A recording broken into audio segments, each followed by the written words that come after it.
All Things Montessori community. Happy Wednesday. Yes, I realize it is not Tuesday. I am so sorry I didn't get the episode out yesterday. I legitimately had computer issues. The editing software that I use was not working and I had to do an update and it was just not my day. So I'm so sorry. And I really appreciate everybody being so patient. Before I get to today's episode, I just want to give a shout out to our newest patron. Thanks, Maria, for coming on as a patron of All Things Montessori. We are so happy that you are here. If you are interested in becoming a patron of All Things Montessori, you can click on the link below in the episode description and go to our Patreon page. There are different levels of what you can pledge to All Things Montessori. All the funds that we get just go towards making the podcast possible. There's a lot that goes into it, and we really appreciate all the support. And you can get really fun bonus content. There's some merchandise, fun things like that come with being a patron of All Things Montessori. So click below if you're interested. This episode is brought to you by Sapling Supply. They were just at the AMS Virtual Montessori event. Sapling Supply makes simple, elegant furniture for all your child's educational needs. Handmade in the US, each piece arrives at your door ready to use, no assembly required. If you want to find out more, you can check out their website at www.sapling-supply.net. And if you'd like to receive 10% off your entire order, you can use our promo code ATM10. So this week's episode, it is such a favorite of mine and of Jamie's. We talk all about cooking with children, everything that goes into it. You know, cooking with children is something, I think it's unique to Montessori, but I don't think it only exists there. I was not a Montessori child, and I was always in the kitchen with my mom. Even though I do talk about how I learned to cook much later in life because I became a stubborn teenager, as we all do. There's something beautiful about involving your child in cooking. And there's so many amazing life skills, math skills, language skills, time management skills that come from cooking with children. So we talk all about how to do it in the classroom, what supplies you might need, everything. And we talk about our own experiences and our love of cooking with children. So enjoy. How's it going? It's going pretty well. The weather is beautiful around here these days. How about you?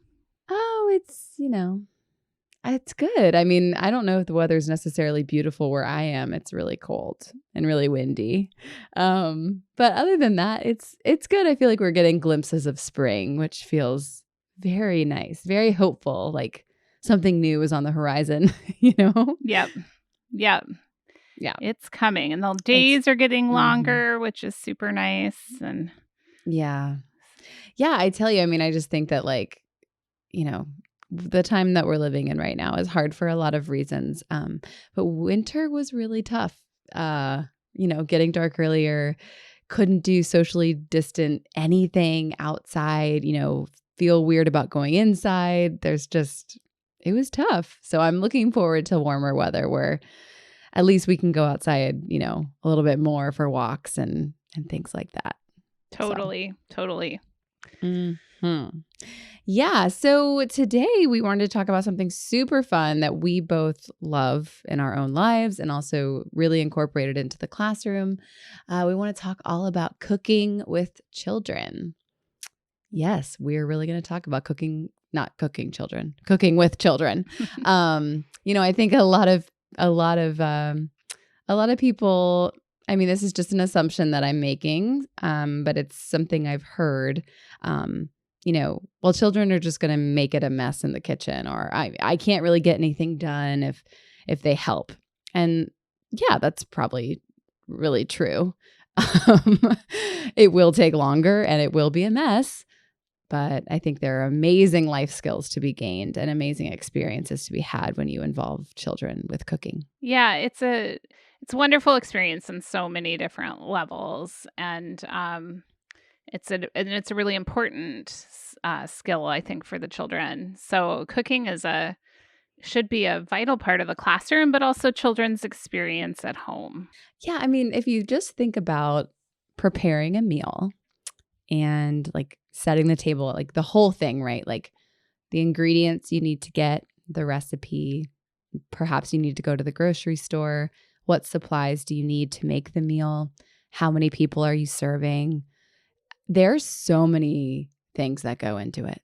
And that is incredible for their critical thinking skills. And not to mention, there's something really satisfying about creating a meal and doing, and then serving it to someone. There's something really beautiful about that. Yeah, absolutely. And I think also too with children and with the work, getting them to develop skills of cooking and baking, like it doesn't even have to be a whole meal, right? It can be one dish or one sort of dessert or whatever. So anything that can get them doing it. And not only do they think, not only the process of like gathering supplies and going through in the cooking, but also there's so many directions you can go in exploration with the children beyond that. You can have them start to learn and understand the economics of food in the area where they live. Like, how does the food get here? Who grows it? Where did it come from? What systems are in place to get that food to you? Or you can get them to have a better understanding of local farms and agriculture, or they could explore how our bodies use the food that we take in. And there can be all sorts of science and nutrition studies that can emerge. So there's so many ways that so many directions this can go beyond the food preparation itself. So it's really it just launches so many possibilities. I know. And they're going to love it because they get to eat food probably at the end of it. So, you have their attention if you're going to cook together. So let's talk a little bit about, providing this opportunity in the classroom. And I'm wondering, Jamie, what you think about just the essentials, materials wise, to have in the classroom to be able to cook with children. Because you don't need a full kitchen. I think it's impractical to think that you need a full kitchen for this. That would be great, but I think it's doable with other aspects. Would you agree? Oh yeah. There's any number of things you can do. Every school has to look at what, its local regulations and stuff are to make sure that you're meeting those regulations and standards. And especially like right now, I know that, it's probably not something that most schools are going to be doing because of COVID. Right. Of course. But so making sure that, but when it's possible again, there's plenty of like no bake or no cooking food preparation that children can do. But there's also, it's easy to get like a little toaster oven in the classroom to do some baking with, and some hot plates to cook on. So, like a little burner to cook on. So you don't have to necessarily have a full range or a full kitchen. Oh yeah, definitely. A hot pad does amazing things. You could make soup on it. It's incredible. And toaster ovens as well. It's so doable. And then if you just have some essential kitchen supplies. So some measuring spoons, measuring cups, things like that. And have them in a place in the classroom that, it just like any other material, you're going to keep them, in the specific place. It's because, if you think about it and the way it was in my classroom, and I know for you, Jamie, it can be either a community thing that you're doing together, or it can be a work that the child is doing that day. Yeah. Yep. And one thing I would highly recommend is make sure that the children know and that you store these things separate from your science materials. Oh, yes. So don't be using the same measuring cups and spoons for science that you use for cooking, even though most of the science stuff we do is all, safe and, if they ate it, it wouldn't kill them. Right. But we want to start, we would like to establish good science practices. And so that one would be, we're going to make sure that we don't cook with our science materials. Yeah, that's a great point, Jamie. I'm so glad you reminded us of all of that.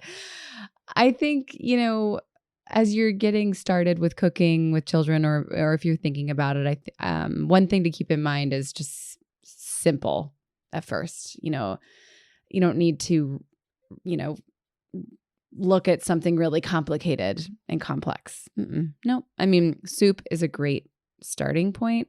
And even if soup is too complicated, any kind of dips, like my students in my class really liked making guacamole. It was so fun. And we actually had a mortar and pestle that they used to mix it, which was pretty cool. But you can make like pestos, you can make bruschetta with tomatoes, you can make fresh salsa, any of those sorts of things that are just cutting vegetables and putting them together.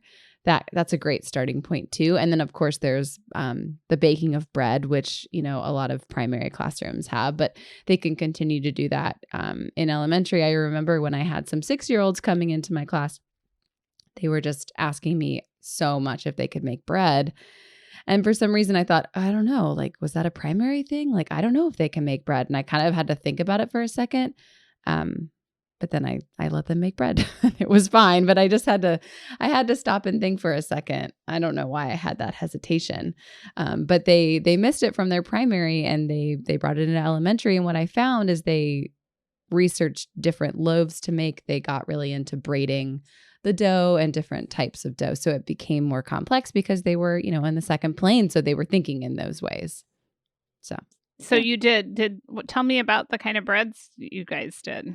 So they tried to do different flours. So we had a standard white flour, and then we would do whole wheat.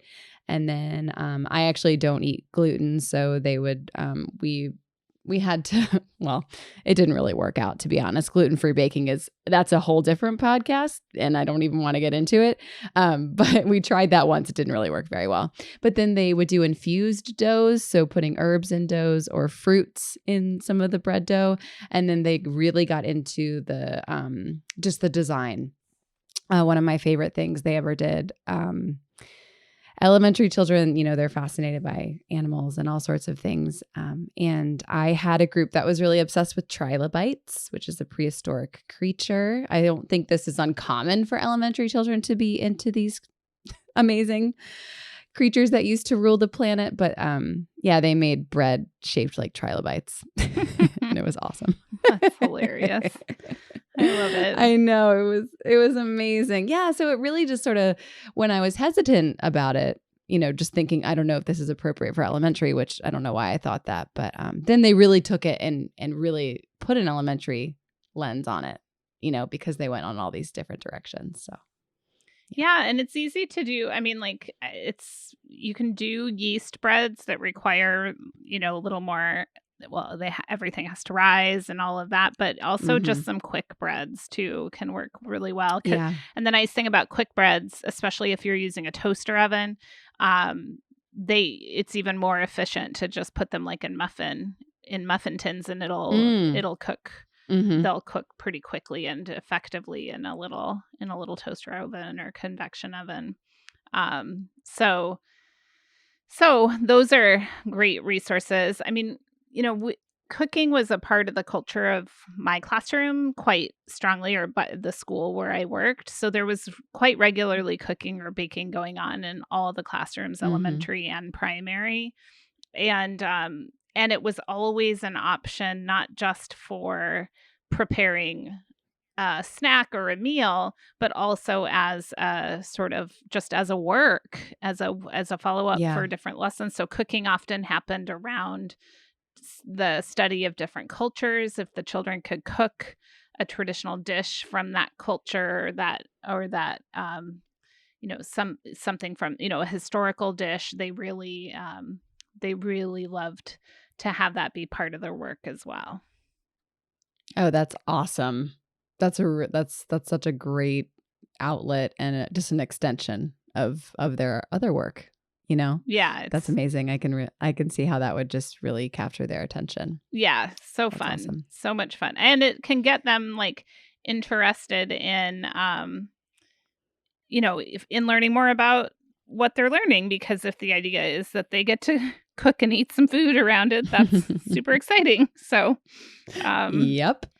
But I think, you talked about like preparing the environment in the classroom for cooking. And I think, Mhm. making sure you've got space where the supplies are stored and not just the utensils that you need, but also the sort of basics of what you want to have on hand all the time, like flour, sugar, Mhm. yeast, like things like that that are available, Yeah. as if the children are doing a lot of baking or whatever.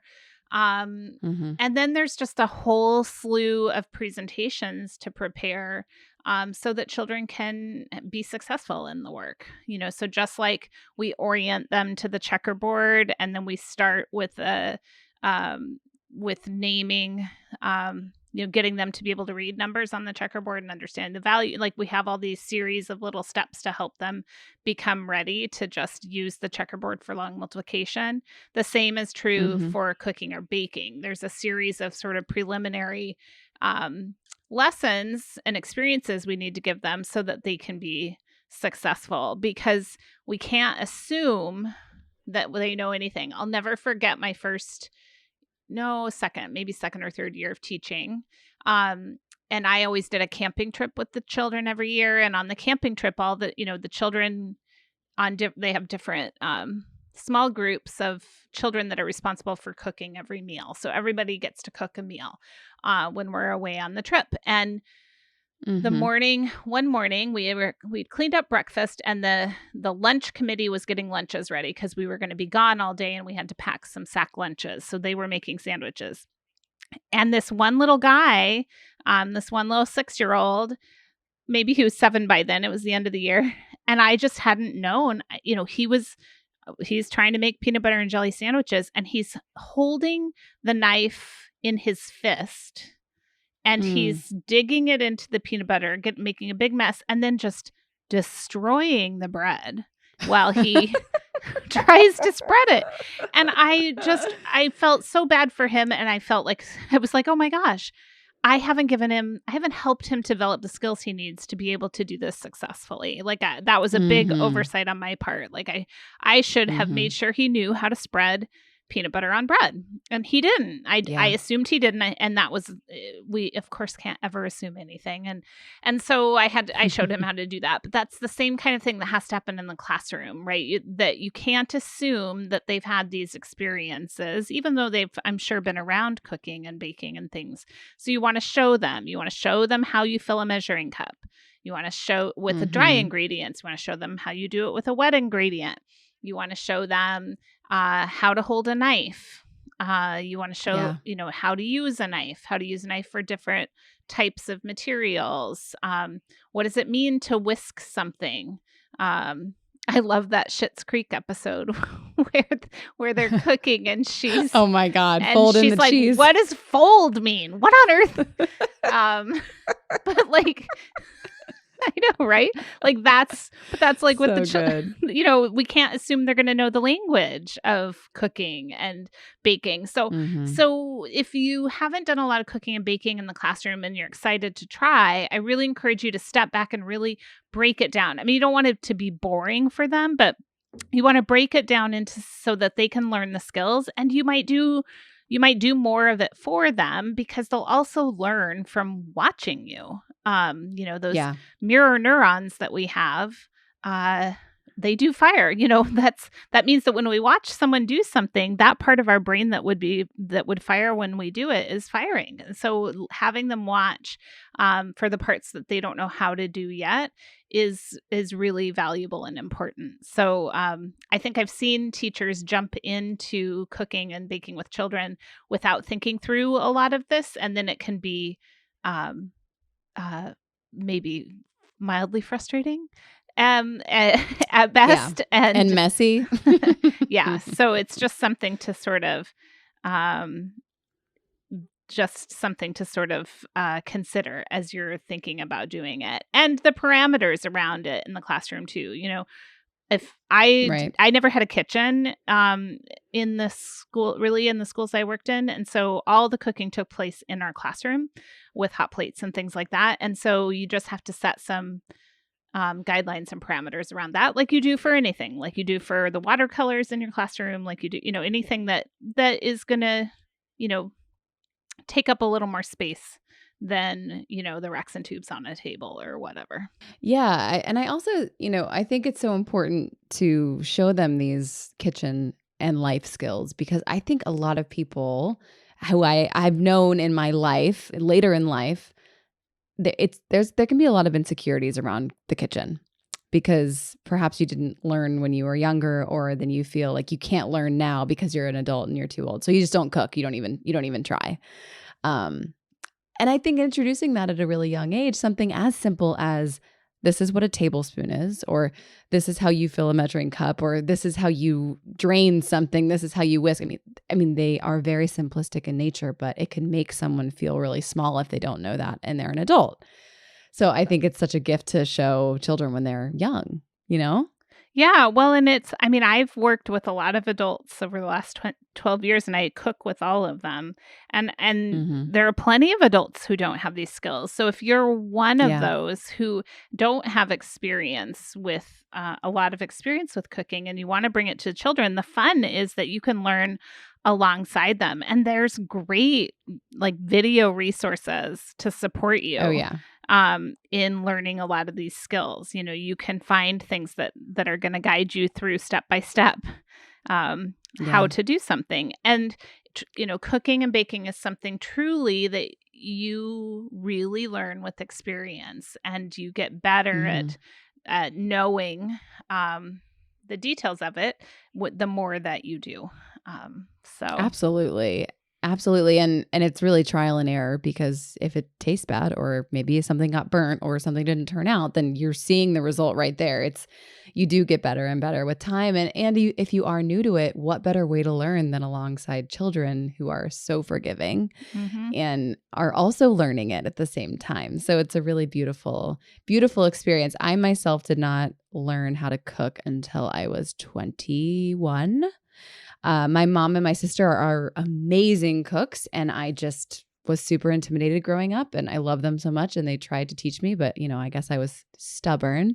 So was living at college over the summer, and I didn't have any money, so I had to learn how to cook, cheaper food, and that's how I learned to cook. But yeah, it's intimidating, and there's a lot to learn. And I consider myself a good cook now, but it took, I don't know, 10 years. It takes a while to really be at a place where you feel confident with it. So definitely it takes time, and I think it's great to have that perspective because that's how the children feel, because they're excited and it's food and it's fun, but also, they are little humans that are, trying to, they're self-constructing. There's so much going on there that it's going to be it'll give them a boost of confidence to have those skills.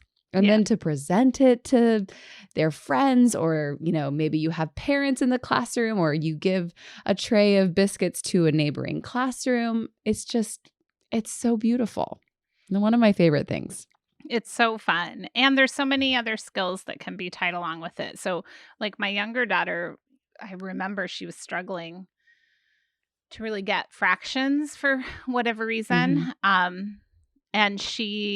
But she loved to bake. So we just started doubling and having recipes all the time to like practice with the fractions. And I used that also with a friend of ours um who struggled with ratios but loved to bake, and baking's all about ratios. So you Sure. can make various things based on the ratios, and there's chemistry involved, and there's just so many options for further study or connections to other things that it's really valuable. And I think too, if you can build a culture of cooking in the classroom and then periodically have a classroom community meal, that also really Hmm. helps to build the community and helps children to really have this, kind of this precious time of eating together. We live in a busy, busy world where sometimes people don't take the time to sit down and eat a meal together. And so um, doing that sometimes in the classroom is just a great way of building community and connection amongst the children, and even with you can do it with all your families too. We cooked a Thanksgiving feast a few years in my Oh, classroom nice. and had all the parents and siblings and everybody come. I remember we crammed 100 people in my classroom and we cooked a Thanksgiving meal for 100 people. That's so fun. And the kids love it. Yeah, it's so fun to serve and to connect over food. So, Oh, absolutely. That's been some of my favorite times with, the parent community and the children community, the school, the classroom community. It becomes like a ritual, a tradition, it becomes that, we talk about the legacy of your classroom or the lore of your classroom. Like it just becomes like something that, that is just a part of the bones of your community. And it's beautiful. And yeah, I mean, a lot of people don't sit down and have a conversation without the television on, or like, who knows what. Everything is crazy. Everybody's running around. So it's truly a gift to do that. And I found that when I would have parents come in the classroom for these meals, they were totally blown away by like, oh, this is edible. Oh, this is really good, actually. Or, they were always just really, really pleased and loved that it was a part of the classroom. Yeah.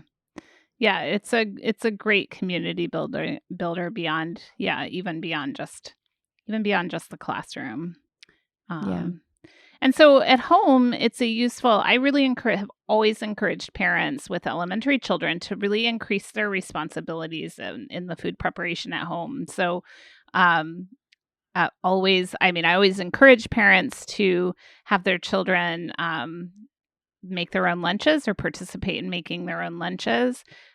So that, like my kids have been doing that since they were 2.5, but then, and you support them as they grow, in doing that. Of course.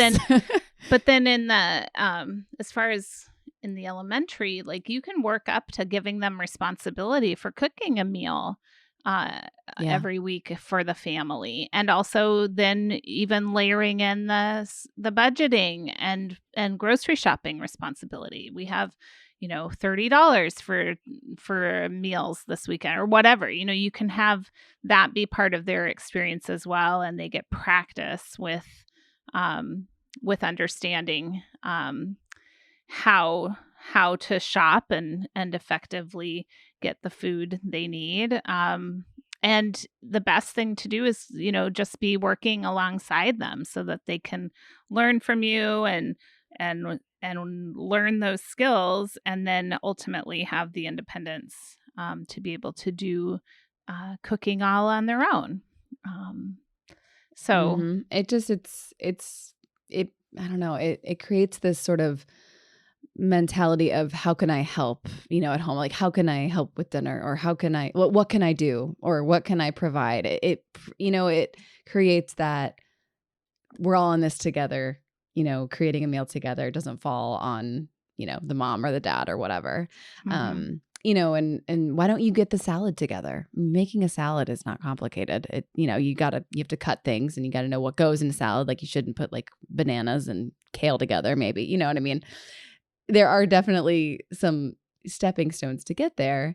And it can start simply, but I love that idea of, working up to, your elementary age child at home, creating a whole meal. Like that's so amazing. And how great would that be? And, I've found that, elementary children just really, they like food preparation and cooking.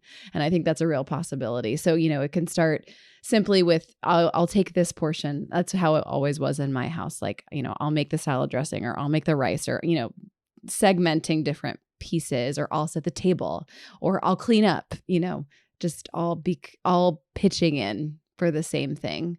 And that's family time. I mean, I know everybody is on like, we're having a lot of family time this year, but it's still an amazing thing to introduce into your home. So yeah, and to just have it be part of the home culture, and helping them work up to, because the biggest thing about preparing a meal that's really challenging is getting everything to come out at the same time. Oh yeah, and that takes a lot of practice and knowing sort of intuitively the different aspects, so that working alongside them in the kitchen is really you're helping them get a skill that's going to be useful for them in life. You're helping them understand what it takes to prepare a meal so that they can have a better sense of gratitude for those who do food prep for them, and a greater connection to their food and an understanding of it. I mean, yeah, it's just a wonderful, wonderful experience. And then when your kids are teenagers, they can make meals for you on a regular basis and things. Yeah. It's a great experience and tons of fun in the classroom. So Yeah, absolutely. I'm just thinking, I'm not a teenager anymore, obviously, but I'm cooking my mom dinner tonight for her birthday. aw, So yeah, I mean, but she, I've been inspired by her as a cook my whole life. And then I, taught myself to cook. So I was too stubborn to learn from her, classic. And now it's sort of like paying it forward later in life. And that is the beauty of cooking and food and family. So it's all good and delicious and fun. And we can't encourage it more. yeah, We're have huge fun proponents and of it. share any cooking successes you've had or things that you've enjoyed. Oh, or yes.